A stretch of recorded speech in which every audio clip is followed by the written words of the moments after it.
Vamos a Un ver. poquito más difícil de lo que me imaginaba. Por fin.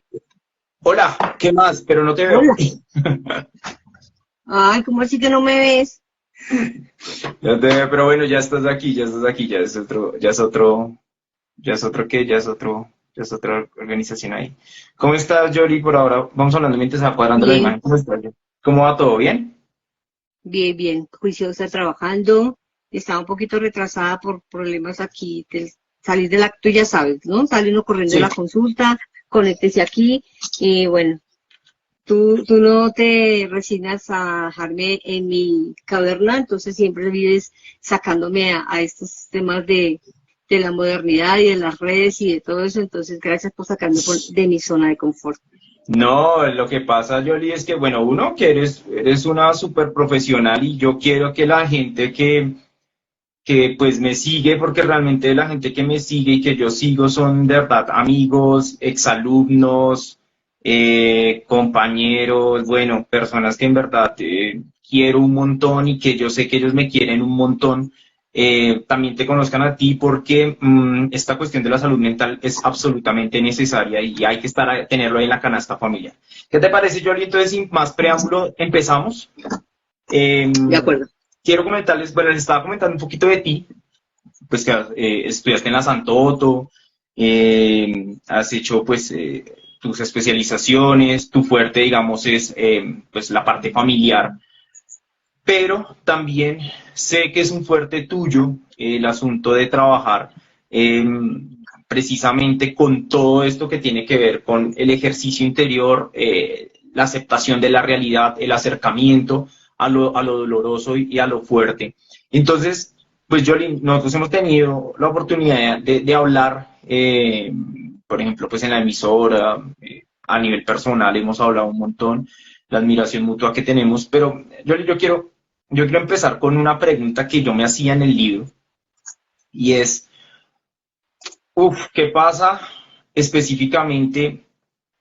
¿Qué pasa a nivel cerebral o a nivel emocional cuando nos llegan estas noticias de impacto? ¿Qué es lo que sucede en nosotros cuando llega esta noticia de impacto? ¿Cómo el cerebro y el sentir se enfrentan o se chocan de frente con esto? Cami, mira, mm, antes de entrar como a eso, como tan profundo de lo que tú hablas, si bien es cierto que el tema es duelo, ¿no? ¿Y eso qué es?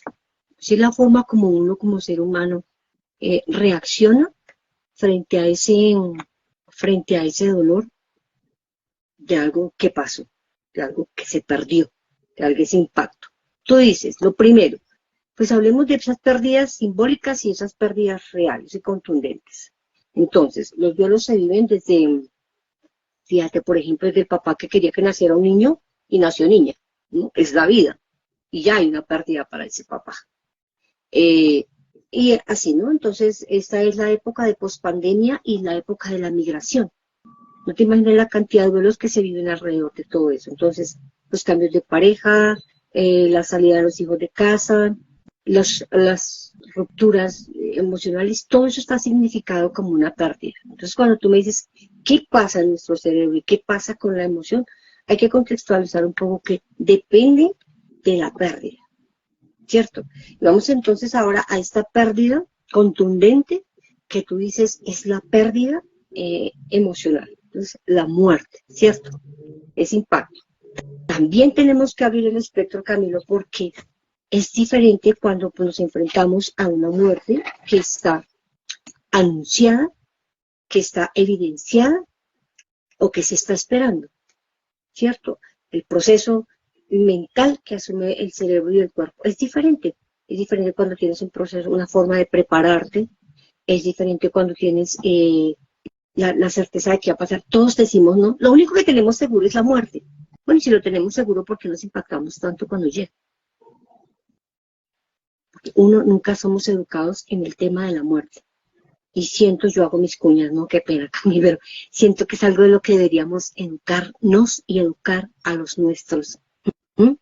Yo ¿Cómo, tengo, cómo sería esa educación, Yoli? Porque es que hay unos temas tabú, ¿no? Entonces, la sexualidad es uno, ¿sí? y aunque estemos en tiempos tan modernos, es uno, o sea, sigue siendo tabú. Pero ¿cómo educarse sobre la muerte? Es decir, ¿cómo explicarle? Eh, Yo acá de la gente que nos está viendo, eh, pues tienen hijos muy chiquitos, ¿cómo hacer ese ejercicio de la educación? Porque eso tiene que partir de casa. no hay, todo lo que sea educación parte de casa.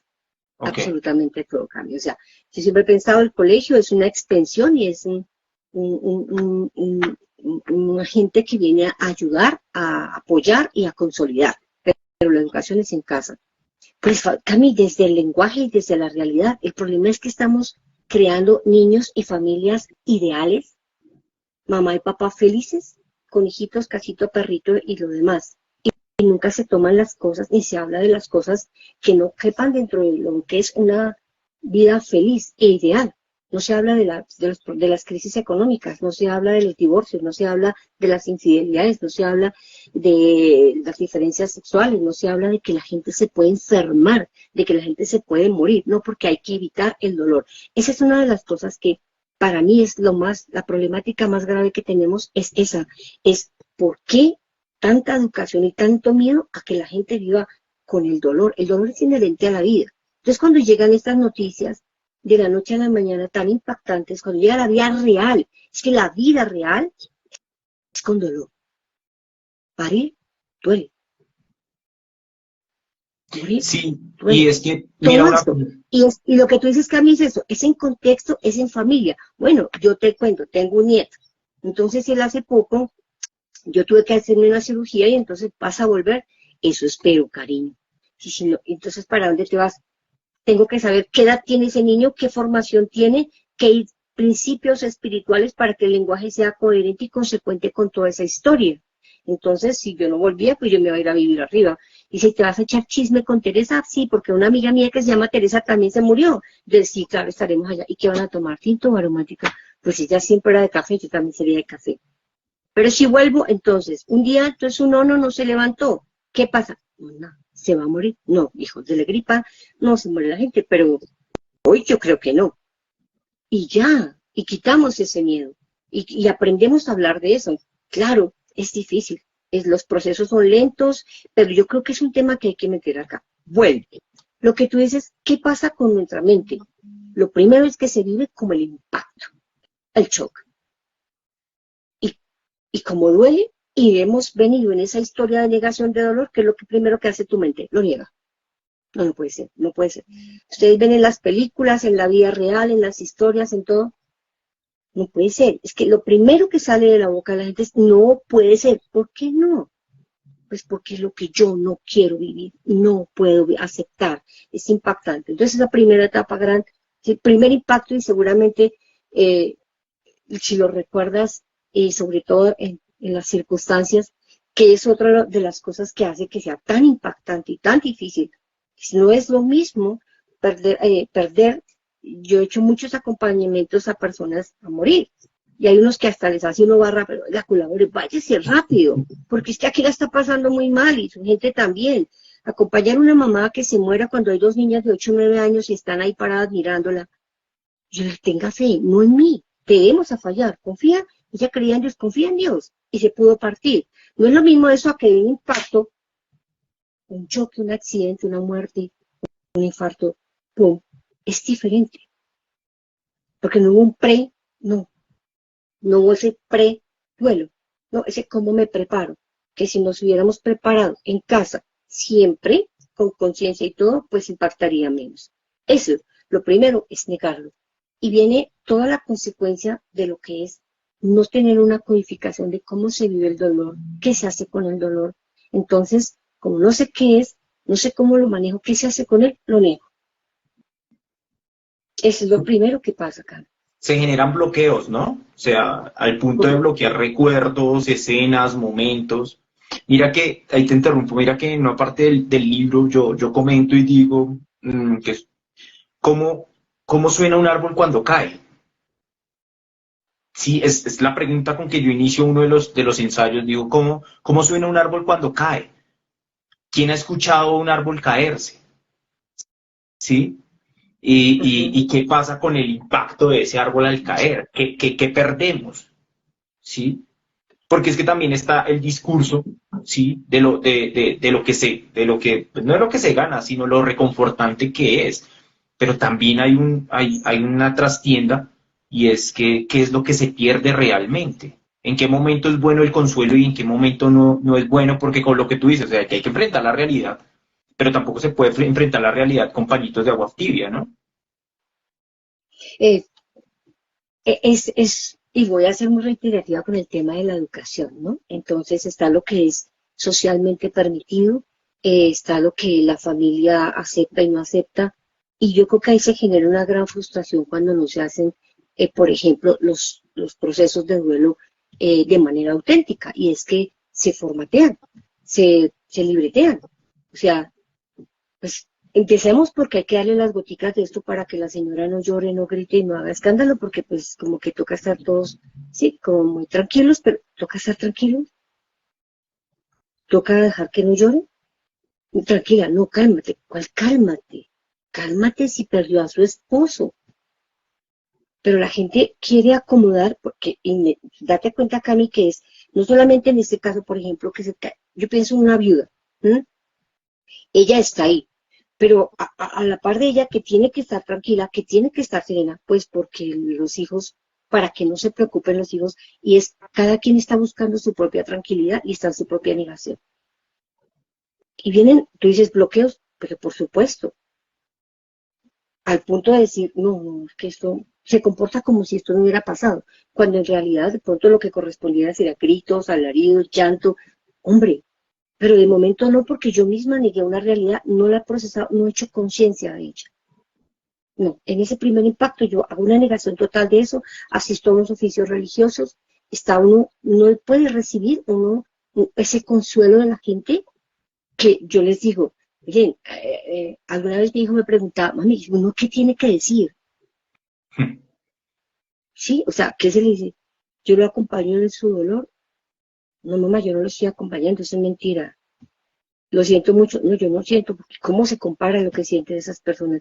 El silencio es un discurso silencioso, absolutamente poderoso y maravilloso. Tú estrecha la mano a alguien, dale un abrazo, quédate en silencio. Eso es pertinente, eso es respetuoso, eso es amoroso, y depende del vínculo que tengan con el otro. Pero date cuenta que hay que toda una cantidad de cosas que pasan alrededor de eso. ¿Cuándo se empieza a vivir un duelo?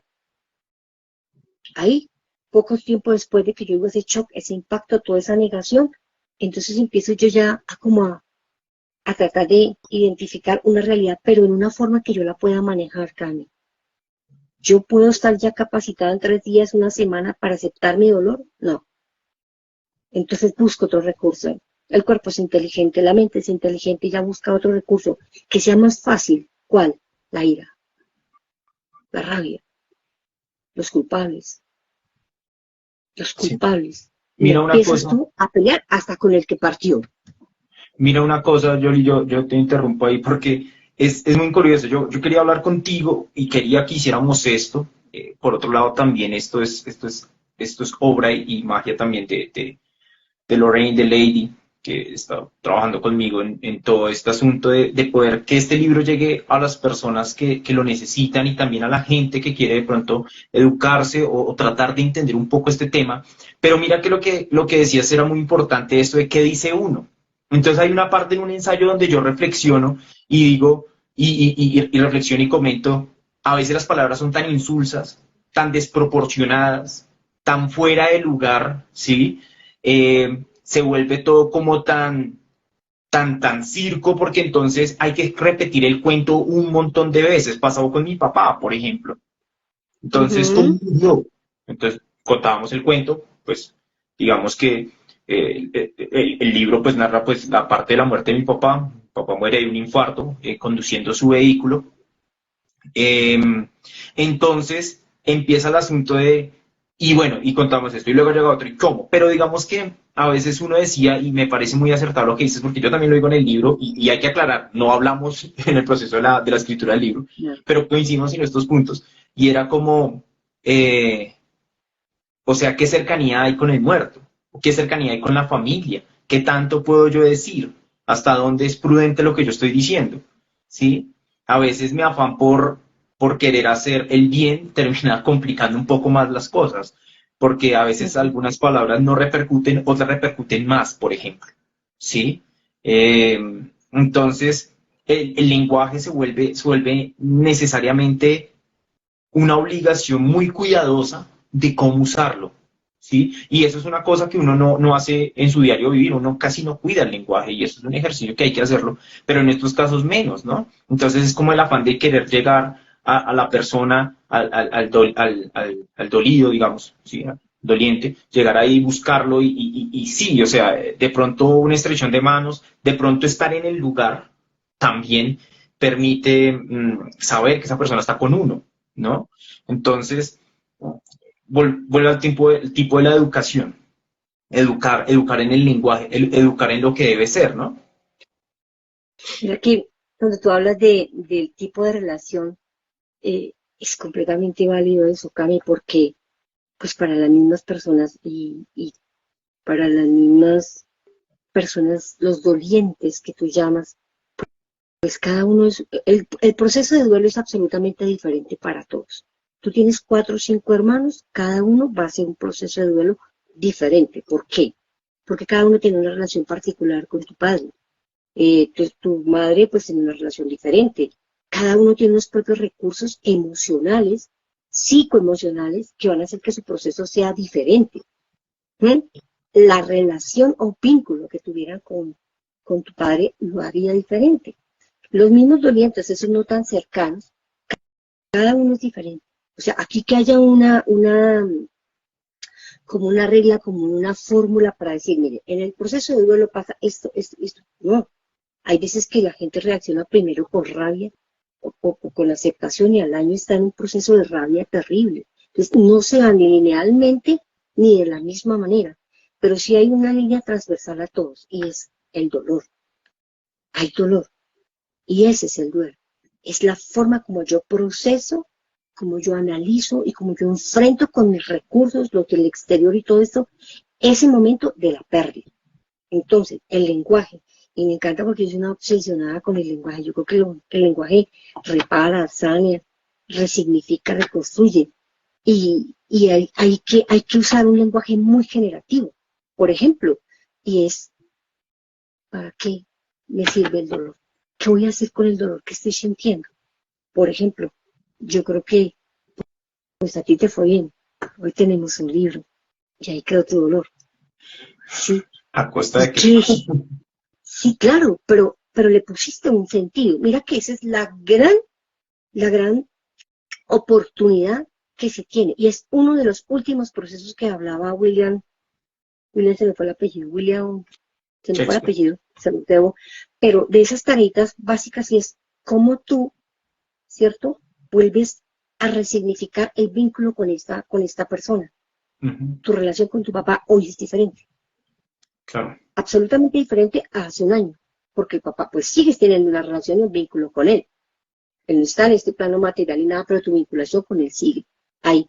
Y este lenguaje del que tú hablabas, pues también nos permite, Cami, por ejemplo, saber cómo podemos superar o quedarnos en una situación que se cristalice y permanezcamos en estado de duelo per se, o en una de las distintas etapas que uno tiene que pasar en el duelo y no la podamos superar.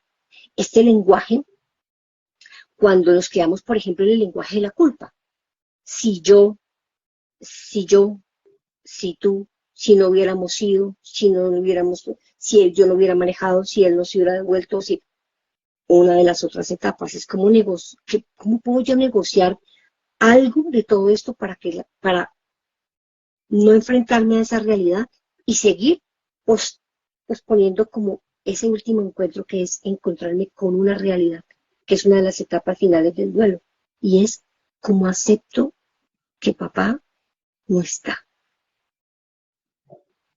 y a través del lenguaje.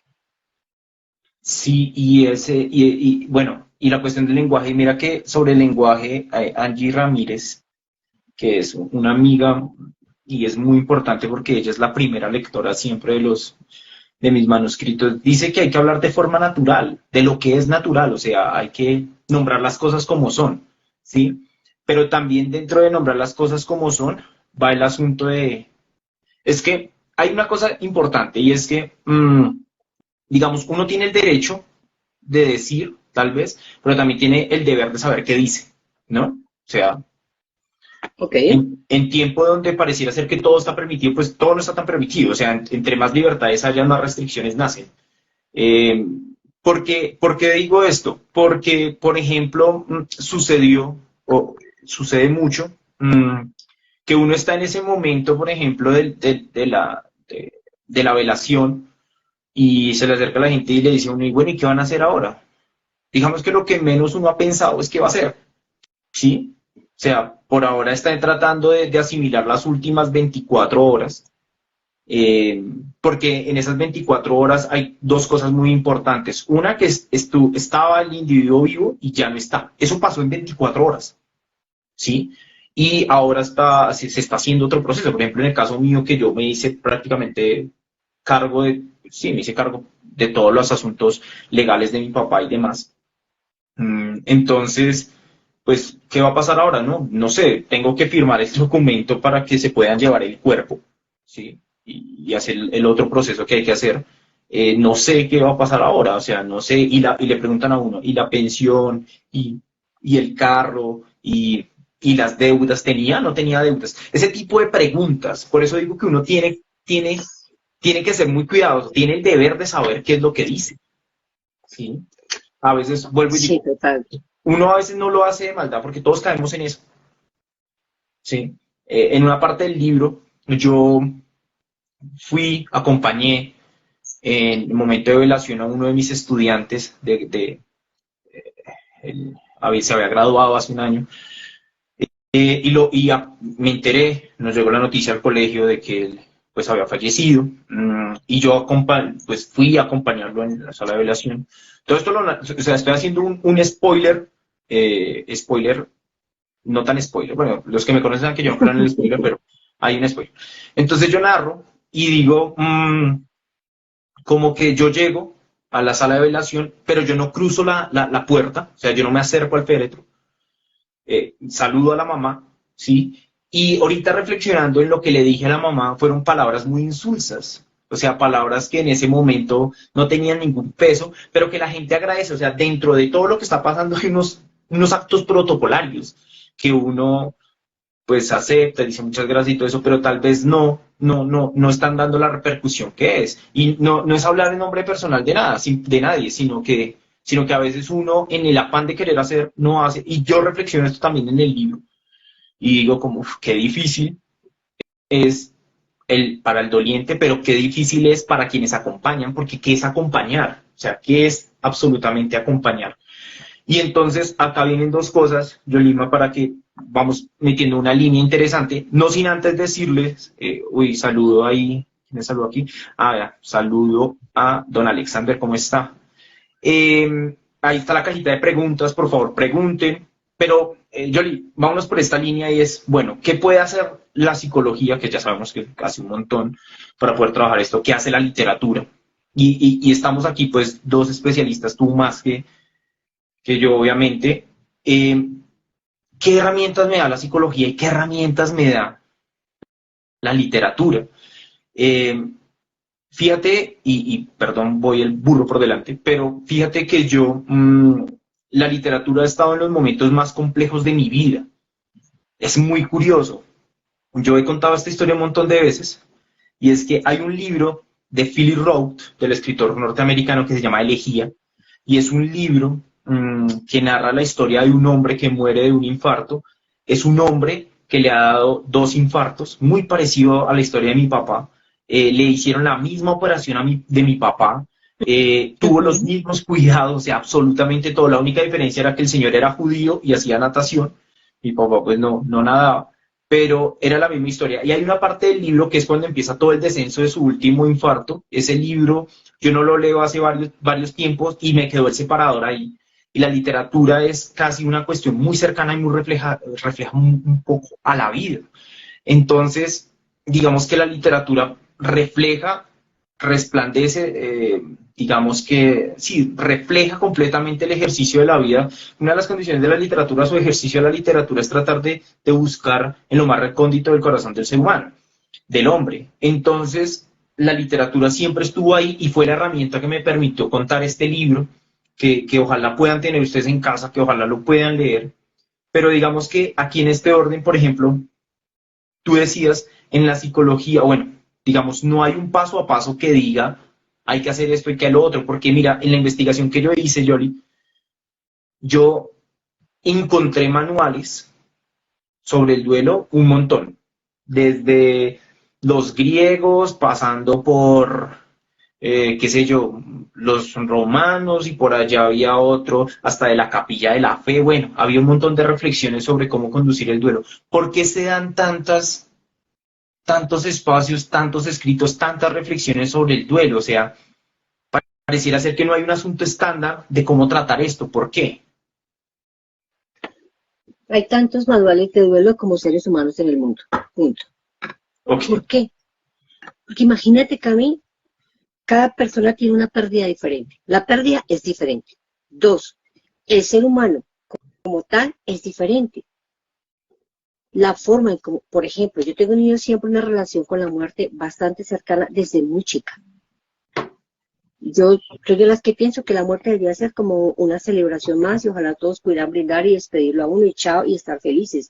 Pues sí, claro, la he tirado, pero está, ¿qué le pasa? He soñado con eso. Desde cuando yo era maestra, si hay estudiantes míos por acá o ven esto, sabrán que yo los eduqué en la primaria con el tema de la muerte. Mi primer gran duelo fue por una niña estudiante mía que se murió a los 9 años. Entonces, ¿qué pasa, Cami? Es el afán, la necesidad de enseñar y educar y lidiar con este tema del dolor.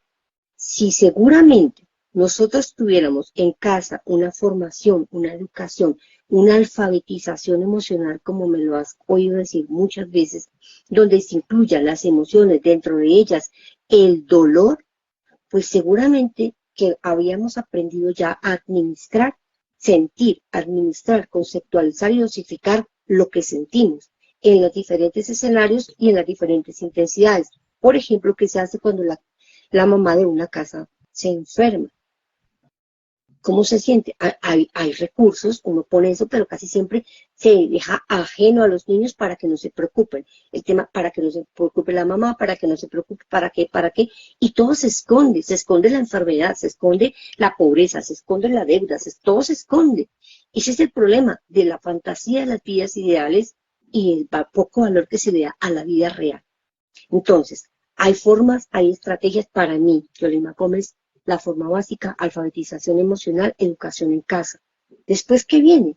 Pues el gran tema del duelo lo que hay que hacer es vivirlo. ¿Cómo? Tú te conoces, tú sabes cómo se llama lo que sientes. La gran dificultad que tienen las personas para hacer procesos de duelo es que desconocen completamente, no saben cómo se llama lo que sienten. ¿Qué sienten? No, una cosa acá, es como si me ahogara, pero es como un dolor, pero ¿cómo se llama? No, es que, no, es terrible, es que es terrible. Y lo describen de mil maneras, pero uno, no podemos conceptualizar el dolor. Dos, ¿dónde lo sientes? No, como es que me duele la cabeza, pero es que a veces siento que el pecho me pica, pero es que se me duermen las manos. No sabemos. ¿Y qué hacemos con ello? Pues no sabemos porque como no sabemos cómo se llama. Si tú tienes, yo siempre digo, arroz. Si tú quieres arroz con pollo, pues sabes que necesitas arroz y pollo, pero sabes que el pollo se llama pollo y tienes arroz que te falta. Ah, tienes el lenguaje apropiado para eso. Entonces, muchas personas no tienen la capacidad del lenguaje, Cami, de verbalizar lo que sienten. Dos, no tienen un contexto favorecedor para, por ejemplo, llorar con libertad, pero también con sentido. La gente se acostumbra a llorar, Cami, y no sabe por qué llora. Llora porque cree que es la forma en que se está, llore que eso es bueno. Sí, pero que estoy llorando. La pérdida de mi ser querido, la rabia del que lo atropelló, la impotencia. Mira, yo tengo un caso reciente que me ha impactado muchísimo. Acaba de llegar esta semana unos consultantes y de verdad hay tantos duelos que elaborar ahí, porque fue una señora que la han dejado morir en una clínica de Bogotá y el afán desesperado de su sobrino era hagan esto, hagan eso, y tal cual todo lo que él dijo se cumplió hasta que se murió. Y entró por una cirugía básica, pero se murió. El duelo del cual es la rabia, lo que no hicieron, la injusticia, el dolor, la pérdida. Entonces, si no tenemos una claridad de todas estas cosas, hay procesos de duelo que no se van a poder dar. Yo lloro, sí. ¿Qué estoy llorando? Mi emoción, ¿cuál es? Tengo rabia, la saco, perfecto. Verbal, lenguaje, es absolutamente imperativo que nosotros tengamos conciencia de cómo estamos viviendo un proceso de duelo, qué es lo que de qué estoy dolida.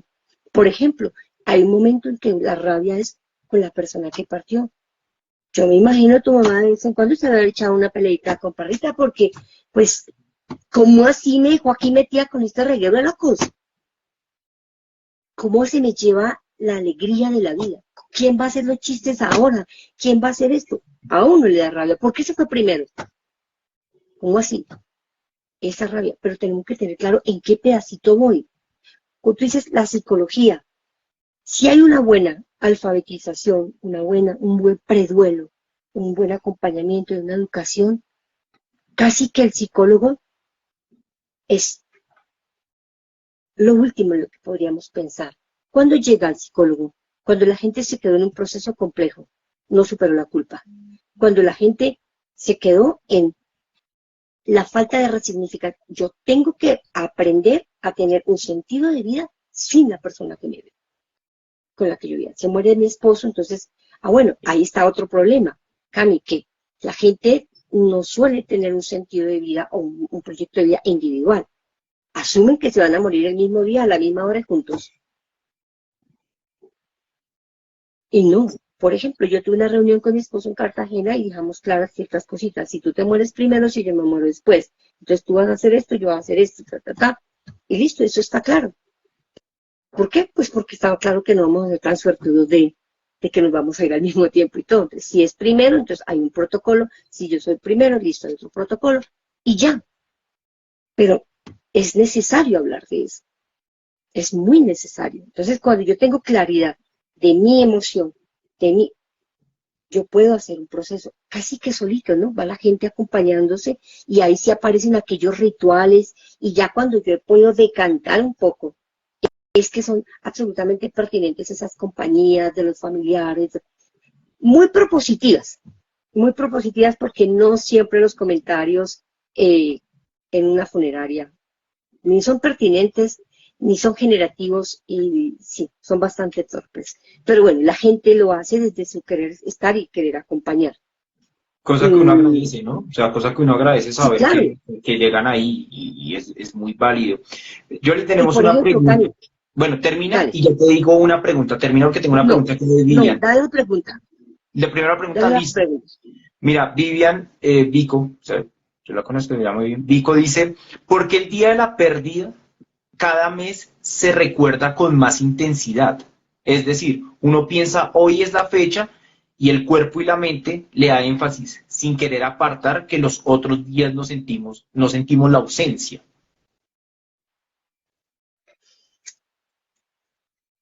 Era igual cuando estaban vivos. Por ejemplo, ¿quién pregunta? ¿Vivian? Vivian. Vivian, mira, cuando estábamos en vida, ¿cierto? Voy a hacerlo conmigo. Por ejemplo, para mí el cumpleaños de mi madre, por ejemplo, es una fecha especial. Todos los otros días del año, pues está ahí. Pero pues el día del cumpleaños, bueno, uno lo hace especial, o el día de la madre, o hay un poco más de expresión, de efusividad, de los regalos, de todo eso. El cuerpo y la mente grabamos eso y tenemos la recordación siempre esa emoción. Pues así como había diferencia en esos días especiales en vida, la emoción era tan grande, pues en la ausencia el dolor es directamente proporcional, porque ¿y ahora qué hago esa emoción extra que yo tenía cuando él estaba vivo? Por ejemplo, para ti, Cami, el día del cumpleaños de papá, el día del aniversario para tu madre, que es terrible. ¿Por qué? Pues porque ahora, ¿qué hago con el regalo? ¿Qué hago con el amor? ¿Qué hago? Es como se acentúa el dolor. Por eso la importancia de la resignificación de mi vínculo con él. Ok, ya se fue mi esposo. Entonces, hoy no tengo cómo hacer para celebrar con él mi aniversario. Entonces, ¿qué voy a hacer ese día? Ok, ese día voy a reunir a mis nietos, les voy a contar mi historia, cómo me enamoré yo de ese esposo mío. Ah, ok, listo. ¿Cómo resignifico yo eso? El Día de la Madre. Hay un ciclo que se da, por eso es que hablan en algunas en teorías sobre la duración del proceso de duelo. Entonces da una parte de la negación, más o menos después viene el tema de la rabia, la ira, la culpa, después viene la negociación, pero miren que es todo un proceso para llegar aquí a una aceptación. ¿Qué pasa en un año? En un año pasó mi aniversario, pasó el cumpleaños, pasó el Día del Padre, pasó la Navidad, pasaron las vacaciones, pasó la Semana Santa. Es un ciclo. Entonces esperaría uno que esos dolores intensos, esos picos de dolor, pues ya los viví. Entonces el otro año se supone que ese dolor va a irse decantando, no va a desaparecer. Se va a acentuar porque especialmente en esos días habían cosas particulares y había un acercamiento y había como una optimización de ese encuentro, ¿no? De nuestra relación, como que se acentuaba la felicidad y entonces ahora, claro, se acentúa la ausencia. Es directamente proporcional. Sí, es como qué hacer con esos rezagos. Miren, vamos a estar 5 minuticos más porque Yolima tiene consulta a las 7 de la noche y pues obviamente hay que, pues que ella pueda hacer su trabajo con las personas. Pero lancen sus preguntas en estos 5 minuticos. Creo que ya tenemos una ay, Caro, hola Caro. Eh, Nos envía una pregunta, un comentario. Ah, bueno, te hace una pregunta, pero antes de la pregunta quiero hacer un comentario. De esto que hablábamos del lenguaje, la resistencia, la negación, todo esto, hay un libro de una escritora colombiana, Diana Ospina, y el libro se llama Parece que Dios hubiera muerto, o hubiese muerto, hubiera muerto. Y es la historia de ella siendo adolescente, su madre es una mujer con esquizofrenia, y ella muere. Y entonces ella se entera por una llamada telefónica. Digamos que la relación hija-madre era cercana, pero pues el asunto de la adolescencia como que las alejó un poco. Y ella emprende camino con su padre, viajes, no sé qué, y ella ya siendo grande, como a los 34, 35, que ella es mamá, empieza a preguntarse por el asunto de su madre. Y escribe el libro analizando desde la posición de mamá, o sea, han pasado prácticamente unos 20 años de la muerte de su mamá y ella empieza a reflexionar y empieza a hacer un duelo a partir de la literatura, ¿sí? Un duelo a partir de la escritura. Entonces, el libro es buenísimo, yo lo recomiendo, o sea, los libros que digamos, la bibliografía que utilicé para estos ensayos es muy vasta, es muy grande, porque prácticamente el libro dura año y sí, desde que muere mi papá, el mes que muere mi papá lleva 20 meses, más o menos toda la gestación del libro con escritura fueron 16 meses, más o menos así mal contados. Entonces, toda la escritura del libro. Y hay otro libro que es el de Joan Didion, que de hecho creo que hoy o ayer se celebró un aniversario más de su muerto, escritora norteamericana, en donde el esposo, llegan ellos de visitar a la hija que está en el hospital y ella está cocinando, ya son de edad, y ella no escucha más a su esposo, estaban hablando, y ella se asoma a ver el living, la sala, y lo ve tirado en el piso, le ha dado un infarto. Y empieza ella a reflexionar cómo es la vida después, ya como a los 70 años de perder a una persona, y es otro tipo de reflexión. Entonces, pues, digamos, irles botando también un poquito de literatura. Mira lo que te Mira, preguntan, una, que es Carolina. ¿Pero vas a hacer un comentario sobre eso? sí, Dale. hay gente que, como tú, dijo, espérame vida, listo, duelo, ya nos vemos, que es que tengo que ir a hacer una vida. Entonces me hago cargo de esta situación, me hago cargo de una mamá, me hago cargo de mí, tengo que ir a dictar clase en la universidad, tengo que hacer esto, ah, ok, listo, libro, aquí está, fue tu forma de hacer tu duelo. Yo tuve, cuando trabajaba como maestra, un par de chicos, creo que por acá están unidos a esta charla, y su papá falleció y en ese momento pues no había recursos, nada. Nos dimos cuenta en el cole la necesidad de eso y se hicieron unos rituales de duelo. Ya llevaba años de fallecido su padre. Y no hay un tiempo, no hay una fórmula mágica. Yo sí les quisiera decir y que se sentaran Yo hice el duelo de mi perro 15 años después, o sea, que duré 15 años sufriéndolo. Hice el duelo este año y me ayudó mucho mi nieto. Entonces, preguntémonos, ¿cuántos duelos tenemos ahí embolatados porque no queremos asumir este dolor y esto, y ya estamos preparados? No importa el tiempo, pero lo que yo sí quiero que les quede claro es que todos, absolutamente todos, tenemos la capacidad, los recursos para salir y hacer un duelo sanado, un duelo bien hecho. Sí. Cancelaron la consulta de las 7, Cami, te aviso. Bueno, aprovechemos aquí que hay comentarios, ya saben Pues que pueden hacer preguntas. Mira, Nana, que es Carolina, nos dice, ¿qué nos recomiendas para una Navidad? Recordar no con dolor al ser querido. Es decir, ella comenta pues que perdió a su abuela en marzo, pero ella cumple años el 24 de diciembre, pero pues cada año es más duro. Sí, las fechas decembrinas son complejas, o sea, para nosotros, digamos, el año pasado, no sé qué vaya a pasar este año, ojalá no sea tan duro, pero sí fue bastante denso. ¿Cómo enfrentar esa época ok, decembrina? yo pregunto, ¿quién cumple años el 24? La abuela, ¿sí? La abuela. Sí, sí, sí. Ok. Y dice que cada año es más duro. Sí, sí, sí. Primero que todo, ¿hace cuánto que murió la abuela? Ya dice ¿Por qué? Te digo por qué. Si cada año es más duro, yo invitaría a Nana a decir en qué parte de mi proceso de duelo estoy anclada que no he podido seguir avanzando. ¿Mm? Porque no debería ser más duro.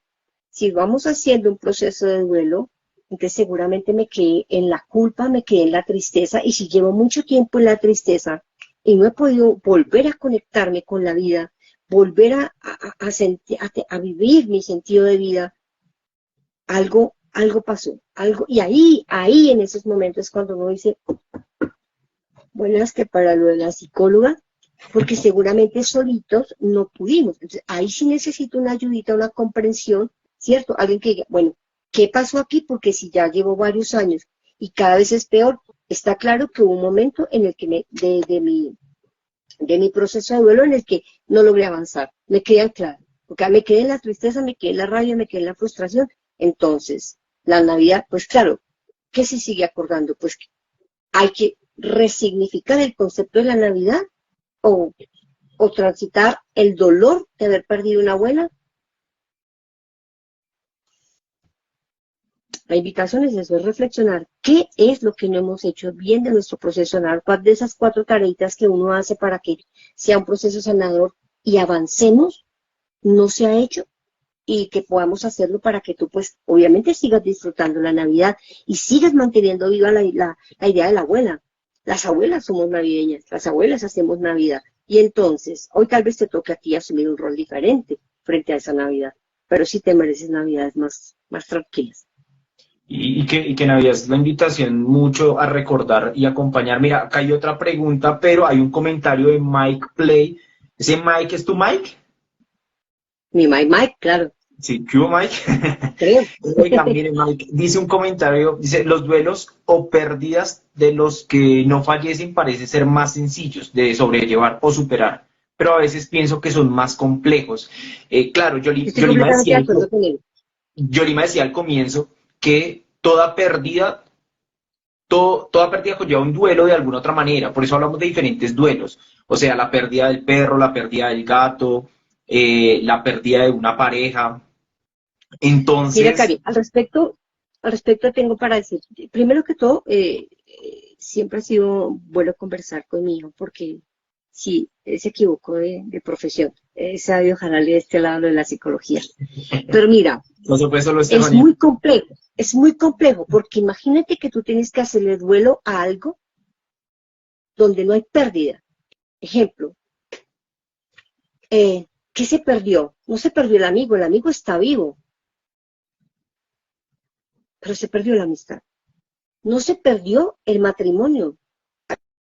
Mira, hace poco tuve que, si están por acá, recuerden que todo se conserva el anonimato, pero es increíble.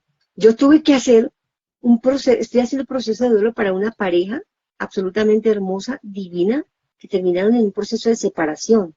No hay infidelidad, no hay maltrato, no hay nada, son dos seres absolutamente maravillosos. Y uno dice, es súper dificilísimo. Les confieso que para mí fue muy difícil, uno de mis grandes retos profesionales, porque hay una cantidad de cosas que suman para eso, perfecto, pero ¿cómo hacerle un duelo al amor de mi vida? ¿Qué pasó entonces? Y se sigue amando, ellos se separaron amándose, respetándose y admirándose. Y uno dice, caramba, pero ¿qué pasó? Y déjame decirte que es supremamente doloroso. Cuando tú le haces un proceso de duelo al abandono de un hijo, Mm. por ejemplo, Son, las mamás que tuvieron que hacer ese proceso de duelo porque no pudieron o no tuvieron la oportunidad de brindarle un padre a sus hijos. Son procesos de duelo complejos. La pérdida de la salud es un proceso de duelo complejo. El arraigo, hay muchos chicos que están afuera y los procesos de duelo porque añoran y extrañan su patria. Es muy difícil. Este tipo de procesos, cuando la pérdida no es material, sino simbólica, son supremamente... Mira, el estatus, por ejemplo, el estatus económico, una familia posicionada y todo, y donde aparecen estas familias vergonzantes con casas de estrato 5 o 6, pero no lo logran para el desayuno, Cami. Eso es un duelo, y es un duelo muy fuerte porque se acabó el empleo, se acabó muchas cosas. Entonces, sí, esas pérdidas se viven a lo largo de la vida, pero hay que tener cuidado porque también son duelos y también aplica todo esto que hemos hablado para ese tipo de duelos también, porque es el dolor de lo que ya no tengo y el dolor aparece aquí y me remueve y con eso tengo que ir a trabajar y con eso me relaciono con las personas. Por eso la importancia del duelo, porque yo sigo resignificando mi vida, sigo viviendo. Entonces tú haces un libro y a través de tu libro, pues seguramente se quedó eh, todo lo que se quedó. sí, oye, mira que hay una pregunta de mi hermana y Claudia. Dice que cómo se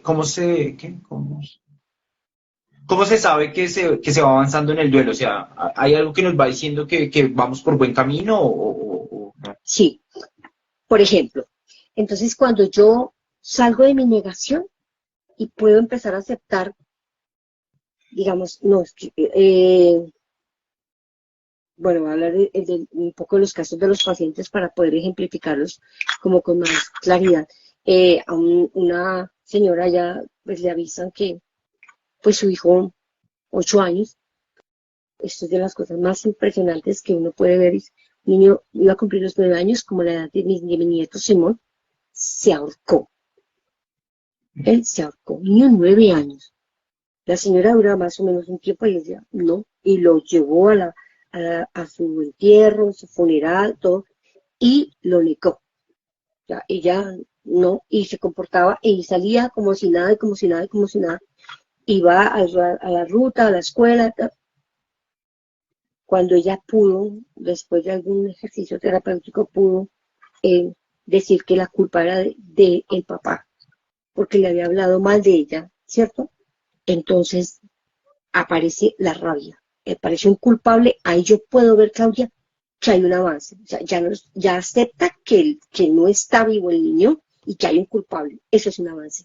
No importa que empiece a rabiar y a amenazarlo y a gritar y a romper, no, hay un avance. Pasamos de la negación a un principio de aceptación. ¿Mm? Cuando yo paso ya de esa rabia, de todo ese dolor, y sencillamente logro quedarme tirada en una cama, llorando y llorando y llorando, y no quiero hacer, y no quiero comer, y no quiero nada de eso, ya pasamos de la rabia y estoy en ese estado de negociación y estoy en ese estado de tristeza. Ahí es cuando aparece esa tristeza y la mal llamada depresión. No es la depresión, por Dios, que es que la energía no me da, el pensamiento no me da, ya no sé con quién caminar. Si me voy a parar a hacer el desayuno, ya no está, ¿a quién le llevo el tinto? Y al almuerzo, pues ahora era el que iba por el almuerzo. Y a la comida, yo sola. No, es que no es fácil. Entonces no es la depresión, es esa tristeza que se engrandece y con la que me toca lidiar.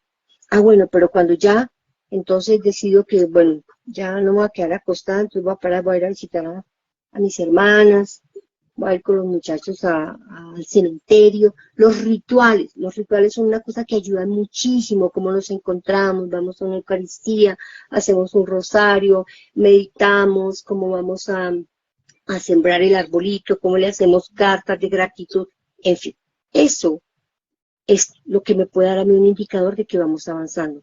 Si han pasado cierto tiempo y yo todavía estoy en esa tristeza profunda, ojo, hay que pedir ayuda, levantamos la manito, no salgo de esta.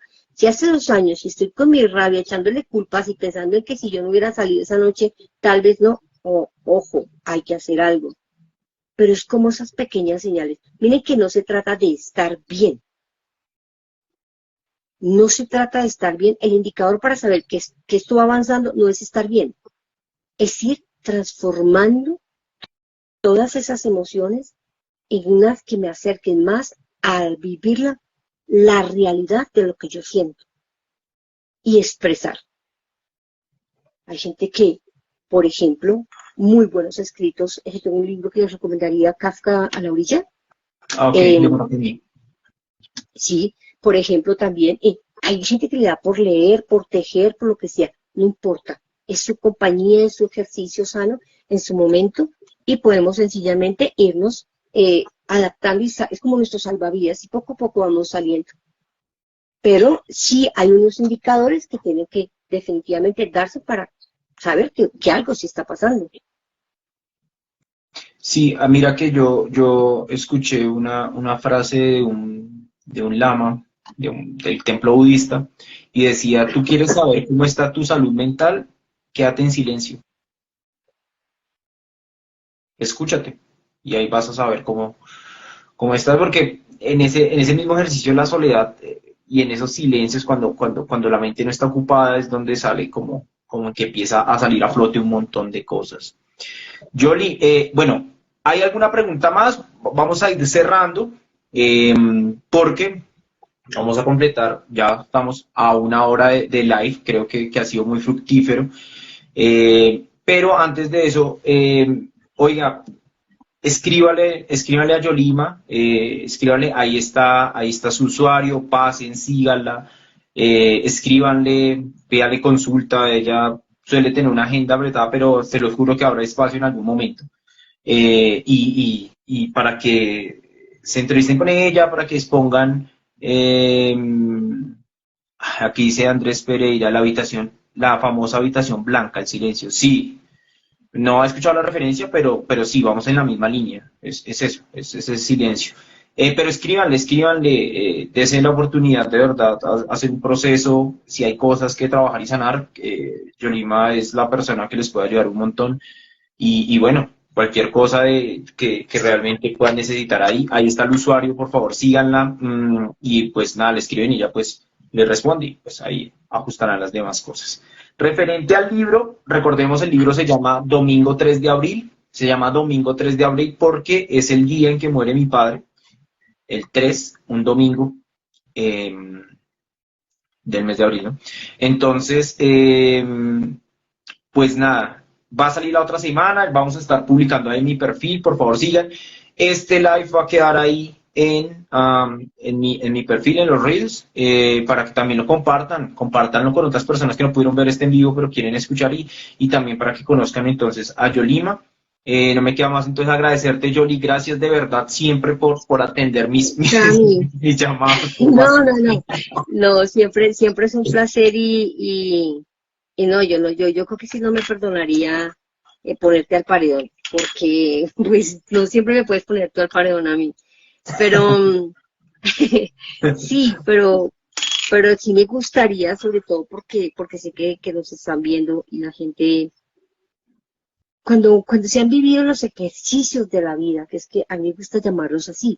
¿Cuáles son los ejercicios de la vida? Pues la enfermedad, la muerte, la separación, el divorcio. Bueno, todas esas cosas son ejercicios de la vida, o sea, todo eso ahí. Eh, yo siento, y no sé, siento que hay algo que sí puede a uno, le puede ayudar a uno a favorecer, poder hacer un buen proceso de duelo y es haber tenido un buen proceso de vida. Ahí ya se cambia la diferencia. Ahí claro. es totalmente diferente. Eh, Así como también la muerte es diferente. Eh, yo creo que no me equivoco, Camilo, si digo que, claro, cada muerte es significativa para cada persona en relación al vínculo que había con esa persona. Por eso tal vez la muerte de tu padre fue tan impactante para todos, y no por la forma, y no por nada. Fue porque para todos era muy difícil aceptar perder semejante gozadera de hombres, semejante sonrisa, semejante alegría, eso.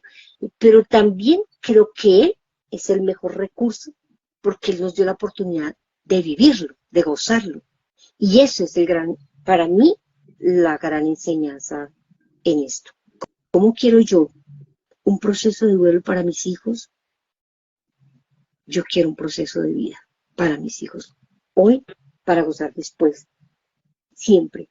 Una de las cosas que yo les sugiero a las personas que están haciendo procesos de duelo es lo mismo que les sugiero a todos para cualquier proceso. La gratitud. Yo soy obsesiva con la gratitud. Pero es que si podemos agradecer, hay un efecto, un momento difícil en la vida. Papá se fue. Pero te digo, Cami, que si nos pusimos a hacer ahorita la lista de gratitud de cosas que tendríamos que agradecerle a don Eduardo en este momento por todo lo que hizo y nos enseñó y nos gozó, es infinito. Entonces, tenemos que voltear la mirada a eso que sí fue, a lo que sí quedó, la gratitud. Tanto por agradecer y la gratitud sana, la gratitud ayuda a superar. La gratitud es una buena compañía en un proceso de duelo. La gratitud sí se materializa, la gratitud mantiene a la gente viva, viva, viva en ese espíritu, viva en su presencia, en sus recuerdos, en sus enseñanzas. Eh, y yo creo que tú eres un buen ejemplo de eso, Cam. Chévere, chévere que tú hayas materializado tu duelo, tu dolor y todo, y eso es otra cosa. ¿Le duele? Sí, póngalo a producir. Mm.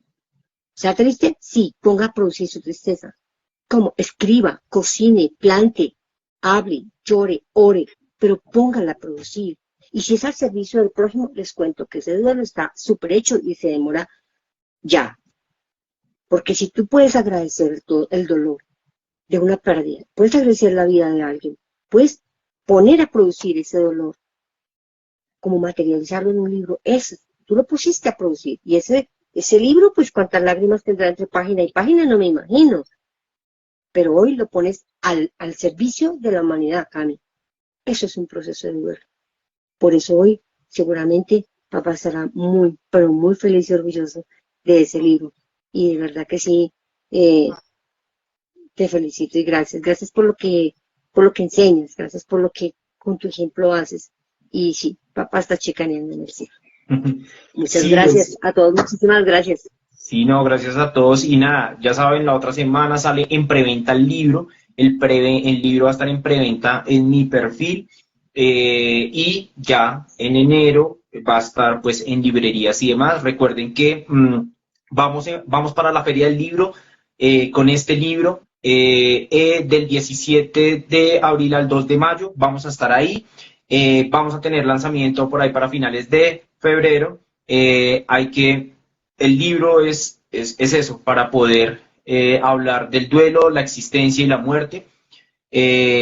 Es el duelo de mi papá, es el duelo de mis estudiantes, es el duelo de la mamá de mi amiga, del papá, de los papás de dos amigas mías, es el duelo de las entrevistas que hice, es la construcción de cómo explicamos la muerte. Así que todos, muchísimas gracias de verdad por conectarse. Quedo muy, muy contento, de verdad, los amigos, gracias. Y pues nada, esto vuelvo y digo, es obra, arte y magia de Lady. Lady, gracias por un montón por todo esto y seguimos trabajando. Ya saben, la otra semana, preventa de domingo 3 de abril. Chao, gracias, nos vemos. Se cuidan. Chao, Chao, Lady. gracias. Gracias. Chao.